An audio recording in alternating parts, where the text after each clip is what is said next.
మన ప్రభువును ప్రియరక్షకుడునైన యేసుక్రీస్తు శక్తిగల నామములో మీ అందరికీ శుభములు. ప్రియమైన దేవుని బిడ్డలారా, మరి ఎలా ఉన్నారో?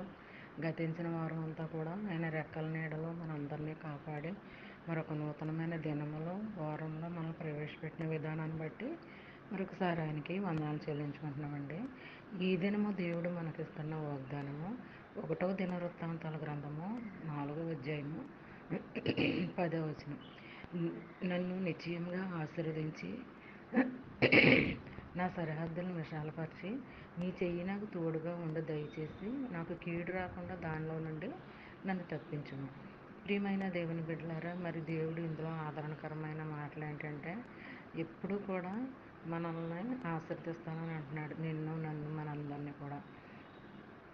ఎక్కడైతే మనకి భారంగా ఉంటుందో, బ్రతకటానికి ప్లేస్ లేదు, ఆధారం లేదు, మరి అక్కడ అది నీ సరిహద్దుగా మరి నీకు ఏర్పాటు చేస్తాడంట.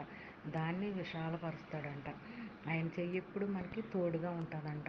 దాంట్లో నుంచి కీడు అనేది రాకుండా దేవుడు దాని నుండి మనం తప్పిస్తాడంట. మరి ఇలాంటి ఆధారకరమైన మాటలు మరి దేవుడు మనకిస్తున్నాడు. రేయి మొదటి జామునే లేచి మనం చిన్న వాగ్దానాన్ని చదువుకోవాలి. అలా చదువుకున్నట్లయితే మరి అందులో ఉన్న ఆశీర్వాదాలు మనం పొందుకుంటామండి.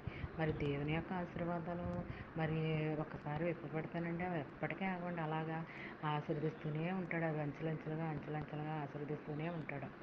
మరి అలాంటి దీవెనకరమైన ఆశీర్వాదాలు మనందరం పొందుకోవాలి. మరి ఆశీర్వదిస్తానంటున్నాడు, సరిహద్దులను విశాలపరుస్తానని అంటున్నాడు. ఆయన చెయ్యి ఎప్పుడు మనకు తోడుగా ఉంచుతానని అంటున్నాడు. అందులో కీడు అనేది రాకుండా చేస్తానని అంటున్నాడు. కీడు అనేది రాకుండా తప్పిస్తానని అంటున్నాడు. అందులో ఏ కీడు కూడా, ఏది చెడు అనేది జరగకుండా దేవుడు మనల్ని కాపాడుతాడండి. కాపుదలిచ్చి ముందుకు నడిపిస్తాడు. మరి దినమంతా కూడా నువ్వు చేసే ప్రతి పనిలో కూడా ఆయన నీకు తోడుగా ఉంటాడండి.